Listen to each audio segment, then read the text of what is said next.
Vamos a compartir la palabra que está en Génesis, capítulo 45, versículos 1 al 15. Dice así la palabra del Señor: No podía ya José contenerse delante de todos los que estaban a su lado, y clamó: hacer salir de mi presencia a todos. Así no quedó nadie con él cuando José se dio a conocer a sus hermanos. Entonces se echó a llorar a gritos. Lo oyeron los egipcios y lo oyó también la casa del faraón. Y dijo José a sus hermanos: yo soy José, ¿vive aún mi padre? Sus hermanos no pudieron responderle, porque estaban turbados delante de él. Pero José les dijo: acercaos ahora a mí. Ellos se acercaron, y él les dijo: yo soy José, vuestro hermano, el que vendisteis a los egipcios. Ahora pues no os entristezcáis, ni os pese haberme vendido acá, porque para salvar vidas me envió Dios delante de vosotros. Pues ya ha habido 2 años de hambre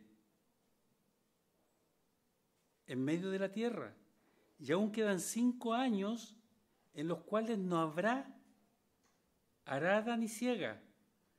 Dios me envió delante de vosotros para que podáis sobrevivir sobre la tierra, para daros vida por medio de una gran liberación.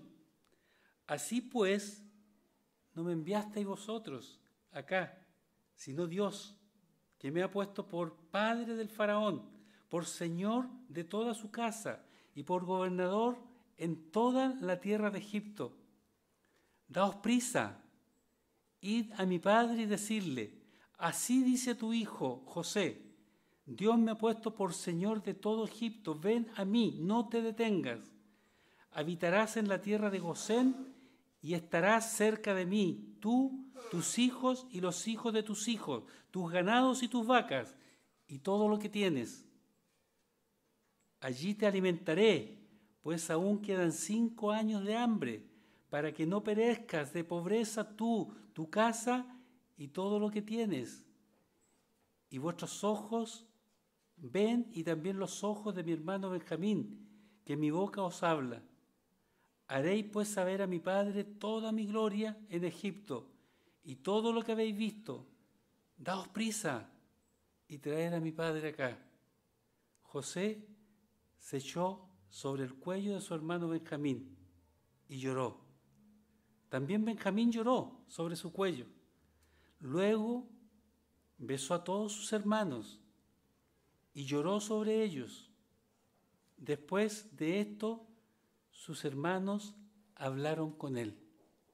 Que el Señor bendiga la lectura de su palabra. Quiero invitarle a un momento de oración para que el Señor nos hable esta mañana. Nuestro Padre Celestial, leída tu palabra, Señor, ahora viene el mensaje que tú tienes para nosotros. En el nombre de Jesús, yo, con la autoridad que tú nos das, en este tu santo templo, echo fuera toda acechanza del enemigo que quiera distraer nuestras mentes. Que nos podamos concentrar, Señor, en tu palabra, porque tú estás hablando. Y cuando tú hablas, Señor, tus siervos oyen. Por lo tanto, Padre, guíame a mí como el mensajero. Habla por mí, Señor. Soy solo un canal de tu amor y de tu verdad. Oramos en el bendito nombre de Jesús. Amén. Creo que la historia de José y sus hermanos es muy familiar para todos nosotros. Es bien conocida. Jacob, su padre, tenía preferencias muy notorias por él. Demasiado notorias. De tal manera que sus hermanos mayores lo odiaron. Y por eso decidieron matarlo. Pero la intervención de Rubén, el hermano mayor, no lo hicieron. Sin embargo, lo vendieron a unos mercaderes madianitas que pasaban por ahí, y estos lo llevaron a Egipto y lo vendieron como esclavo. allí, ustedes saben, la vida no es fácil como esclavo. Él se comportó bien. Su amo confió en él y le entregó incluso todo, que manejara todos sus bienes. Pero la esposa de su amo, de Potifar, lo acusó falsamente de querer seducirla, cuando era lo contrario. Ella lo intentó. Y José fue arrojado a la cárcel injustamente. Sin embargo, la palabra del Señor, el texto bíblico dice que a pesar de estas cosas, Jehová estaba con José. Curioso, ¿verdad? Al entendimiento nuestro. Bueno, en la cárcel conoció al jefe de los coperos del faraón y al jefe de los panaderos del faraón.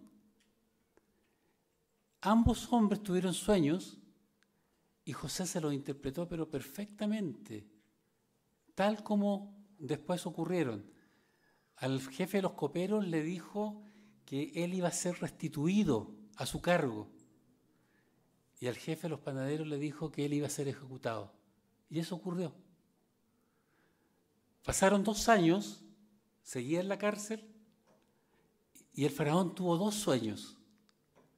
Uno, el muy conocido sueño de las vacas gordas y bonitas y las vacas flacas y feas, y de las gavillas, una gavilla también gruesa, hermosa, y una gavilla flaca y marchita. Consultó con todos los sabios del reino y no hubo caso quien se lo pudiera interpretar. Y ahí el copero se acordó de José, que había interpretado tan bien el sueño que él tuvo, y lo compartió con el faraón, y fue llevado José a palacio, e interpretó el sueño, que se trataba de 7 años de muchísima abundancia, y 7 años de escasez que iba a llevar a la hambruna de toda la gente, de todo el territorio. No se iban a dar las cosechas, no iba a producir la tierra. Y José le dice que los 2 sueños, el de las vacas y el de la gavilla, son lo mismo. Y que se repita lo mismo significa que esto va firme, le dice. O sea, Dios lo tiene firme.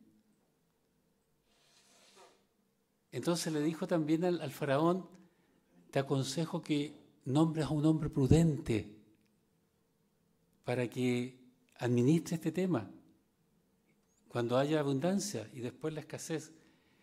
Y el faraón consideró que José mismo debía hacerlo, porque consideró que el Espíritu de Dios estaba en él, ya que podía interpretar tan bien los sueños, lo que no pudieron ninguno de los otros sabios del reino.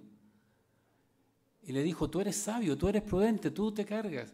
Y lo nombró virrey de Egipto, el segundo después del faraón. Y Jacob, como empezó a sentir la falta del alimento, envió a sus hijos a Egipto, cuando ya habían transcurrido 2 años de la hambruna.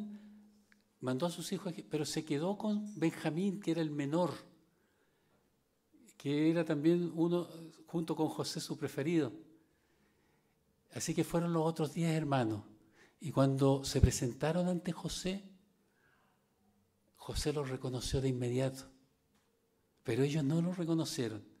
Entonces José ideó un ardid para hacer que ellos trajeran a Benjamín a Egipto. Y lo consiguió.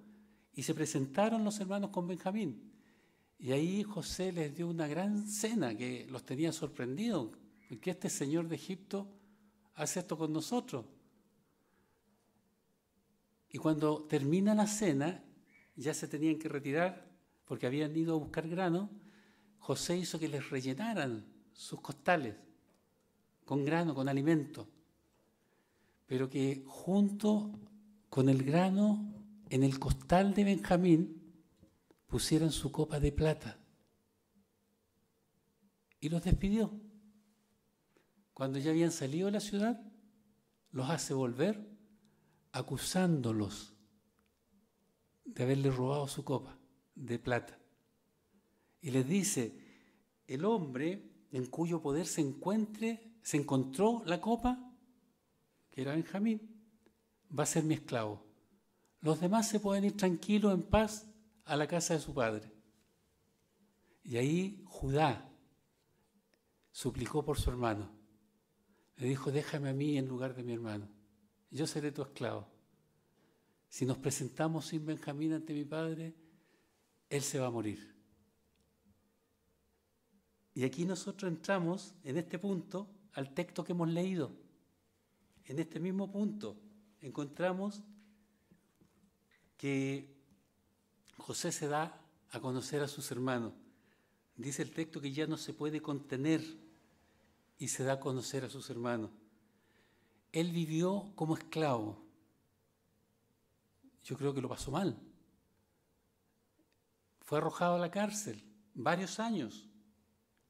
Fue abandonado, rechazado, separado de su familia. Pero no dejó que el dolor de esa situación que vivió impulsara sus actos. No dejó que esa decisión lo gobernara. Y él tenía la oportunidad ahora de vengarse. Tenía todo, era poderoso. Sin embargo, escogió el perdón. Perdonar a sus hermanos. Porque el perdón, mis hermanos, entre hermanos, es una muestra del amor de Dios. Y José tenía el amor de Dios en su corazón, porque era un joven íntegro. Así que yo les quiero hablar esta mañana a la luz de esta palabra, o más bien recordarles, porque ustedes lo saben, que los cristianos estamos llamados a perdonar y a reconciliarnos. Viendo el caso de José, nos damos cuenta que el dolor del pasado no impidió su reconciliación. José no negó su historia, porque no consiste en eso el perdón. Ya te perdono si no pasó nada. No, dejémoslo ahí nomás, enterrémoslo. No. Él le dice a sus hermanos, yo soy José vuestro hermano. Estoy leyendo el versículo 4. Yo soy José vuestro hermano, el que vendisteis a los egipcios. Lo tenía claro. No está diciendo que no hicieron nada. Recordaba. Sin embargo, decide perdonarlo. Porque esta expresión deja en evidencia de la maldad que fue objeto de sus hermanos. Pero no dejó que esa historia pasada determinara su acción a seguir. No lo dejó. El perdón, mi hermano, mi hermana, no va a borrar lo que pasó. Pero sí va a evitar que esa tristeza, ese dolor, o esa rabia, esa ira que te produjo la situación pasada, te domine y te haga decidir lo que haces. Eso es, no toma el control de tu vida. José manifestó su emoción. Dice que lloró a grito, así dice el texto. Su dolor estaba presente, pero no dejó que ese dolor decidiera por él. Pudo haber dicho, ustedes me hicieron harto daño, la pasé mal, tuve harto años en la cárcel por su culpa, ahora me voy a desquitar. Él tenía todo el poder, podía haberlos mandado a la misma cárcel donde él estuvo y no tenía que pedirle permiso a nadie para hacerlo. Podía haberlos hecho esclavos, no lo hizo, hasta podía haberlos ejecutado. Y ninguno se hubiera opuesto. Sus servidores lo hubieran hecho rápidamente. Pero en vez de eso, fíjense lo que les dice en el versículo 5. Ustedes fueron causantes de mi sufrimiento, pero ahora no os entristezcáis, ni os pese haberme vendido acá, porque para salvar vidas me envió Dios delante de vosotros. Mis hermanos, todos en algún momento hemos sido heridos por alguien cercano y nosotros también hemos herido a otros. Eso ocurre porque somos humanos. A veces son palabras hirientes, a veces son acciones, una traición, un abandono, una palabra grosera. El dolor es real. Es un sentimiento que no podemos evitar. Pero yo les digo que el perdón siempre, siempre, siempre va a ser sanador. Por eso el Señor quiere que nosotros podamos perdonar. José nos muestra que el perdón tiene el poder de restaurar no solo relaciones personales, sino destinos completos de todo un pueblo. Porque el perdón proviene de Dios. Él nos perdonó a nosotros. No nos crucificó. Prefirió crucificarse Él a través de su Hijo para darnos salvación y perdón a nosotros. El perdón, mis hermanos, no solo sana al que lo da, también al que lo recibe, a los dos. A veces creemos que perdonar es negar lo que nos pasa, negar ese dolor, esa molestia, ese enojo, o las secuelas que quedan por alguna situación vivida. Pero no es eso. Perdonar, hermanos, es enfrentar esa situación, enfrentar ese dolor y someterlo. No dejar que eso siga gobernando tu vida. No dejar que eso siga haciendo que tú actúes de cierta manera. Somos hijos del Señor. Yo ruego al Señor siempre que el sentido de la palabra nos caiga a todos. Que entendamos que esto no es solo una exhortación vacía, es la palabra de Dios. Cuando aprendemos a perdonar de verdad, dejamos abierta la puerta para que Dios actúe con poder y para restaurar aquello que parecía perdido para siempre. Debemos reconocer, hermanos queridos, la mano de Dios en medio del proceso de reconciliación. Debemos hacerlo. José lo hizo. Él entendió que Dios usó una mala acción de sus hermanos con un propósito mayor. Dios nunca será el causante del mal, pero siempre lo podrá usar para bien. Porque Él es Dios. Él es Dios y no hombre. Así lo entendió José, por eso le dice a sus hermanos en el versículo 8, no me enviasteis acá vosotros, sino Dios, que me ha puesto por padre del faraón, o sea, el consejero principal, el más importante, por señor de toda su casa y por gobernador de toda la tierra de Egipto. ¡Qué declaración tan poderosa! Él no está diciendo que lo que hicieron sus hermanos estuvo muy bien. Tampoco está diciendo que Dios los indujo a pecar para llevarlo a él a Egipto. Lo que está diciendo es que Jesús transformó las consecuencias del pecado de sus hermanos en algo muy superior, muy bueno, no solo para ellos, sino para mucho pueblo. Eso es lo que hace nuestro Dios. José tenía todo el derecho a responsabilizar a sus hermanos por haberlo vendido como esclavo, pero decide apartar la mirada de la maldad de sus hermanos y ponerla en la bondad de Dios, en el propósito de Dios. Dios es el que tiene el mérito aquí, mis hermanos. No José ni sus hermanos. Este episodio es un momento de pura gracia. Es una manifestación profunda del amor de Dios. Se manifiesta claramente el poder de nuestro Dios para transformar nuestras vidas. Dios siempre tiene un plan más grande para el creyente. Así que mi hermano, mi hermana, cuando te pasa alguna situación, que algún hermano te hace daño, o tú lo sientes así, piensa que Dios tiene un propósito más grande para ti y que Dios es poderoso para ese daño transformarlo en algo bueno. Y como somos cristianos, podemos hacerlo. En el año 2019 fue muy conocido mediáticamente el caso de un joven cristiano, pero cristiano de verdad,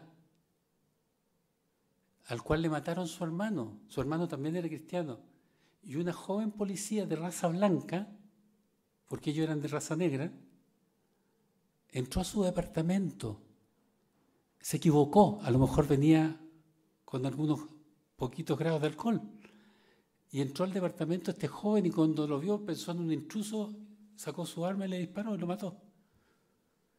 Y en el juicio, cuando le tocó hablar a este joven acerca de su hermano, lo hizo, pero se dirigió a la acusada y le dijo: si tú de verdad estás arrepentida como dices, yo te perdono. Y yo te pido que abras tu corazón a Cristo, porque Él te puede transformar. Señor juez, le pido autorización porque yo quiero abrazarla. La gente se conmovió, lloró. Y las redes sociales también lo mostraron. ¿Se dan cuenta? Eso es lo que hace un cristiano. No se queda en el rencor. No se queda en eso. Eso es lo que nos dice la palabra del Señor. José entendió que su sufrimiento fue usado por Dios para un propósito mayor. Entendamos que el mismo Dios de José es nuestro Dios. El perdón se vuelve mucho más fácil cuando confiamos en el propósito que tiene Dios. Mucho más fácil. Y nuestras heridas se convierten en herramientas divinas, como ocurrió con José. Cuando tú y yo entendemos, hermanos queridos, que Dios puede usar aún lo más doloroso para bien, el corazón se abre al perdón. Porque ya no vemos solo la ofensa, vemos el propósito de Dios. Sí, y el perdón, mis hermanos, yo les digo, no es un sentimiento, es una decisión. Es una decisión que tenemos que tomar. No es algo que ocurra porque viene un ángel a visitarlo. No, Dios no va a hacer eso. Tú tienes que decidirlo. Y esa decisión va a restaurar lo que parece perdido. Sí, hermanos queridos, Dios ama a cada uno de sus hijos, nos ama. Y por eso nos dice que quiere que vivamos juntos en armonía. Por eso. Porque a todos nos ama. La iglesia de Dios es la comunidad del perdón y la reconciliación. Y tenemos que experimentarlo, vivirlo. Cuando Pedro le pregunta a Jesús: Señor, ¿cuántas veces perdonaré a mi hermano que comete un pecado contra mí? ¿Hasta 7? Fíjense que Jesús les estaba enseñando en ese momento acerca de la convivencia entre ellos, la convivencia comunitaria. Y antes que Pedro le hiciera la pregunta, les había dicho cómo corregir a un hermano que pecara contra ellos. Si un hermano peca contra ti, haz esto. Y ahí Pedro le pregunta, y nosotros podemos ver que Pedro fue generoso cuando propuso 7 veces. Porque resulta que los judíos en ese tiempo consideraban que 3 veces era suficiente. Si ya lo perdonabas 3 veces, chao, nunca más. Puente cortado. Y Pedro entonces va más allá y le dice hasta 7 veces. ¿Y qué le dijo Jesús? Tienes que perdonar siempre. No hay límite de veces para perdonar. Esa fue la respuesta del Señor. O sea, lo que le está diciendo que nosotros debemos adoptar la misericordia con nuestros hermanos siempre. No unas veces nomás. No, porque ya es muy recurrente este tema. Hasta aquí nomás llegamos. No, hermanos queridos. Si tú eres hijo de Dios, esta es la palabra de Dios. Esto es lo que te dice. El apóstol Pablo, nosotros somos... En varias partes nos llama al perdón, a la reconciliación. El apóstol Pablo en su epístola a los Efesios, a los Romanos, les dice que Dios ha derramado amor en nosotros, el amor de Dios derramado en nosotros. por el Espíritu Santo que hemos recibido. Y el apóstol Pedro, a su vez, le dice a sus lectores, que eran una iglesia que estaba siendo perseguida en ese tiempo, que ante todo tener un ferviente amor, porque el amor cubre multitud de pecados. El amor cubre multitud de pecados.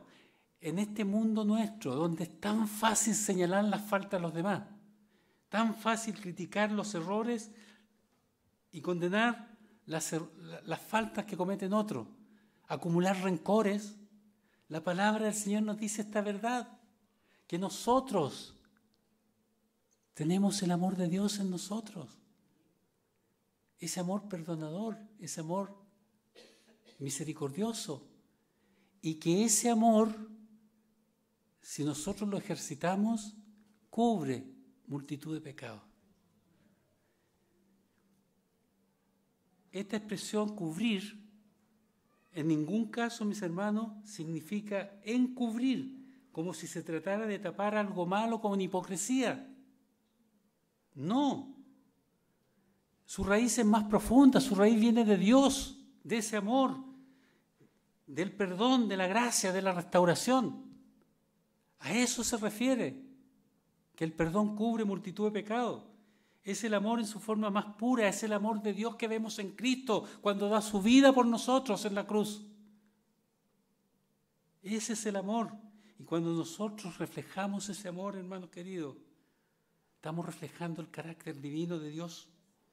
Así que Pedro lo que está haciendo al recordarle eso a los hermanos, le está diciendo que el amor ferviente no solo los va a mantener unidos, sino que también los hará capaces de superar ofensas, perdonar errores y vivir en una verdadera comunidad de Dios. Eso también nos recuerda a todos que fallamos, todos, hermanos queridos, fallamos.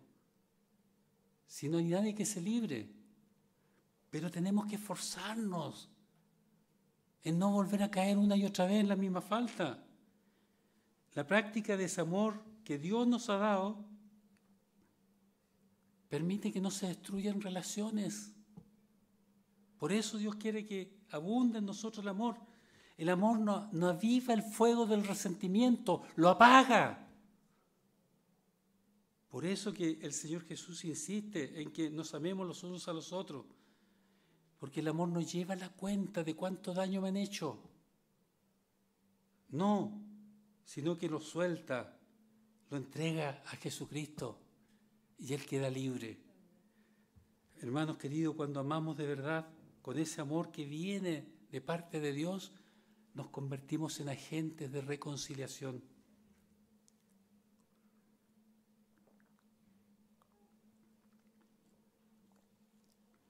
Constructores de paz, en testigos del poder transformador del Evangelio. ¿Acaso no es bueno eso verlo, experimentarlo? Uno se goza de las cosas que puede hacer Dios y lo va conociendo más. Si es lógico, hermanos queridos, si tú te sientes dañado, que sientas enojo, es una emoción que no podemos evitar, todos nos enojamos. Pero la palabra del Señor nos dice, airaos, pero no pequéis. Y el pecado es comenzar a tratar, planeando ya, cómo vengarse. O empezando a guardar rencor, empezando a hablar mal de los demás. Eso es lo que no debemos hacer. No hay una comunidad cristiana perfecta, no hay. Pero sí hay comunidades y nosotros podemos aspirar a eso. Una comunidad donde se practique el amor verdaderamente. Y el amor estando presente va a quitarle todo poder al pecado para quebrar relaciones, para producir divisiones. Es interesante, mis hermanos, que dice el texto que José ordenó a sus sirvientes y a todos los que estaban en la sala a desalojarla, que salieran todos, excepto sus hermanos, para confrontarlos en ese momento darse a conocer y confrontarlos con su pecado.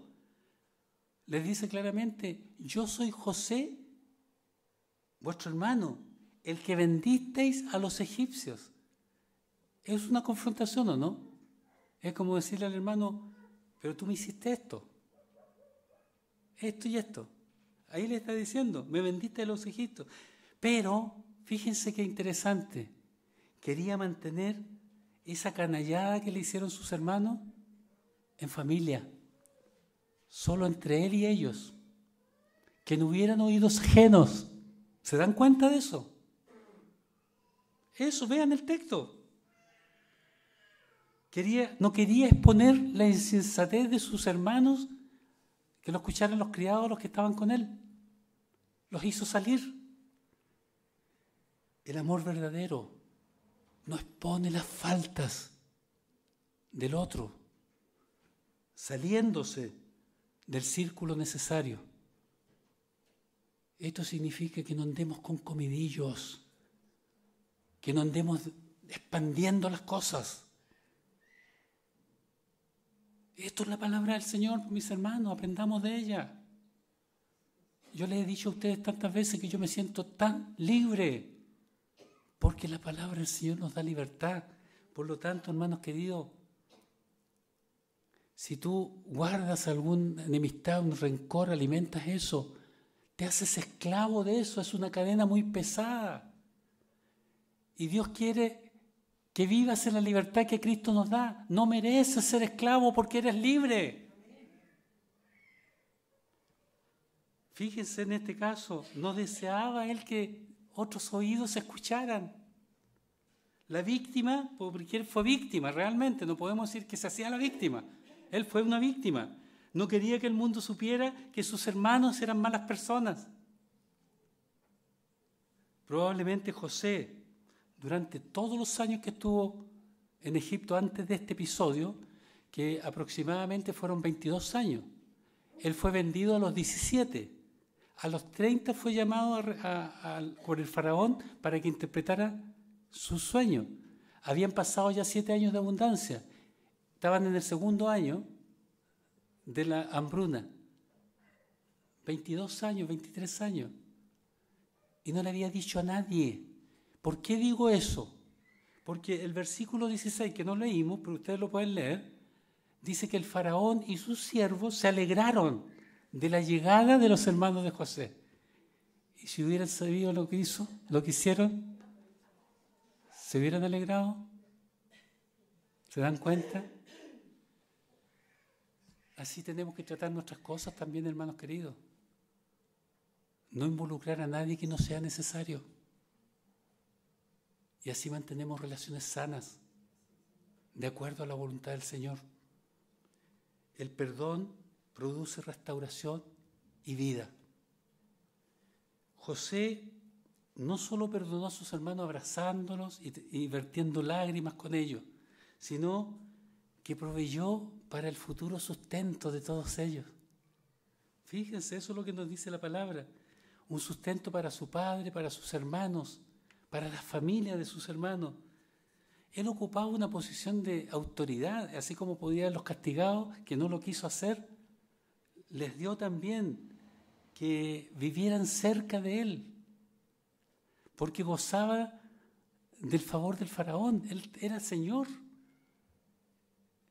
Él había salvado a Egipto de una catástrofe, de hambruna, a la nación más poderosa de ese tiempo. Entonces él tenía real poder y decidió que sus hermanos y su padre vinieran a vivir a Egipto. Y les dio una tierra en Gosén, tierra fértil.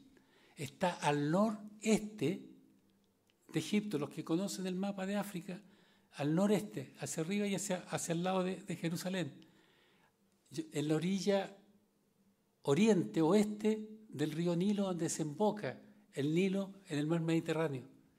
Una tierra ideal para pastores de ovejas. Una tierra que les permitía, porque ellos eran pastores de ovejas, criadores de ovejas, les permitía además estar lejos de la contingencia egipcia, de manera que podían seguir con sus costumbres, con su religión. ¿Se fijan? Eso hace Dios. Nos da lo mejor. Así que la palabra del Señor, perdón, ¿son la 1? No me di ni cuenta. Tan aburrido.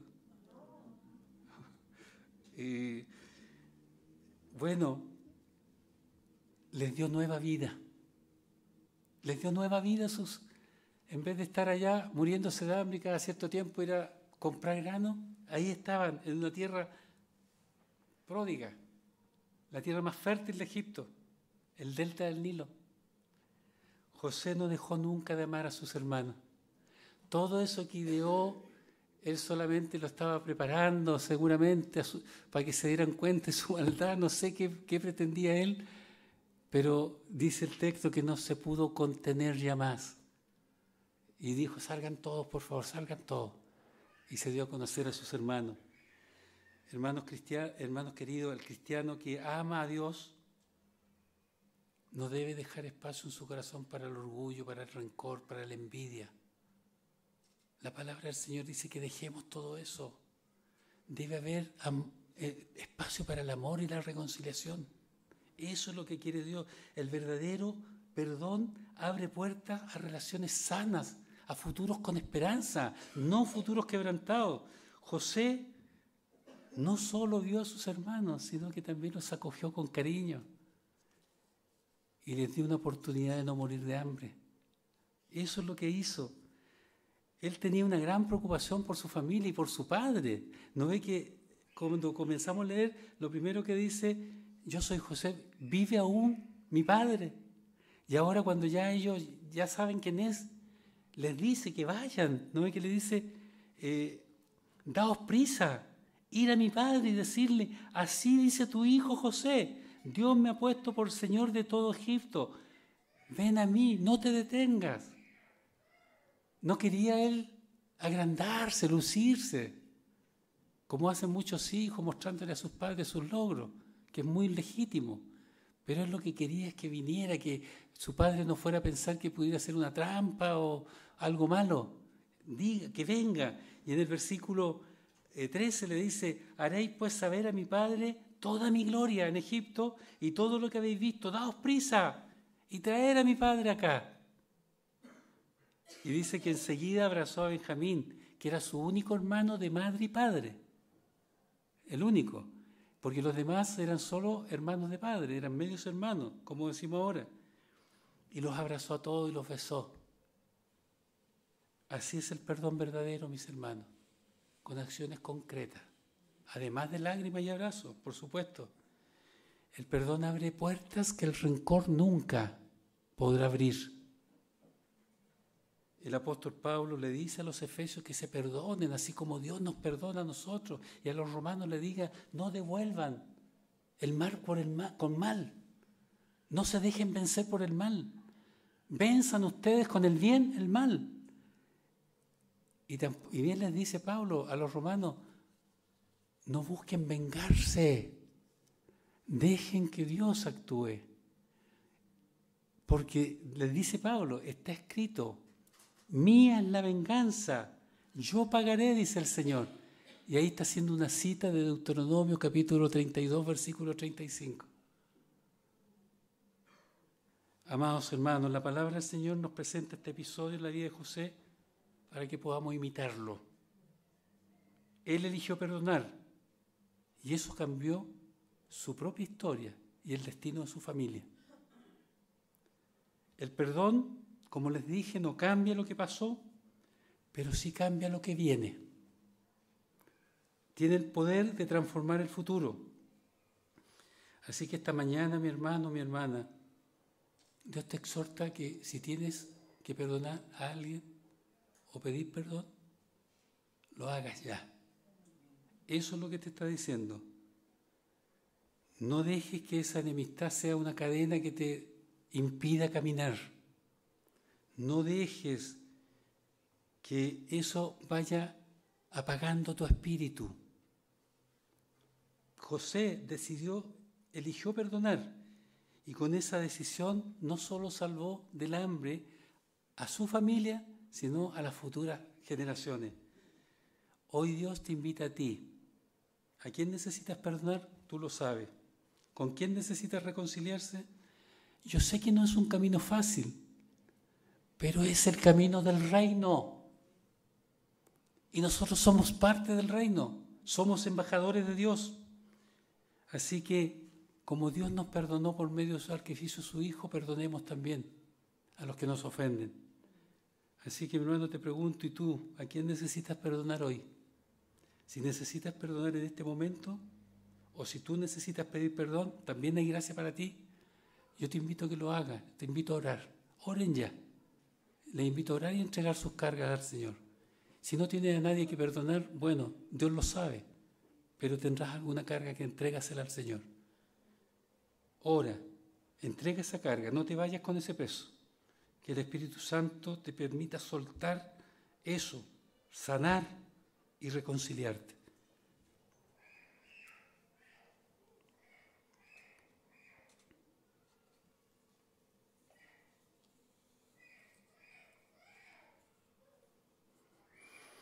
Amado Padre Celestial, te damos tantas gracias por tu palabra que siempre, siempre es buena para nosotros. Todos la necesitamos. Y tú esperas, Señor, que nosotros respondamos a ella. Yo te doy gracias por cada uno de mis hermanos aquí presentes, y tú conoces el corazón de cada uno y conoces la oración que nadie ha dirigido hacia ti. Te damos gracias en el bendito nombre de Jesús. Amén.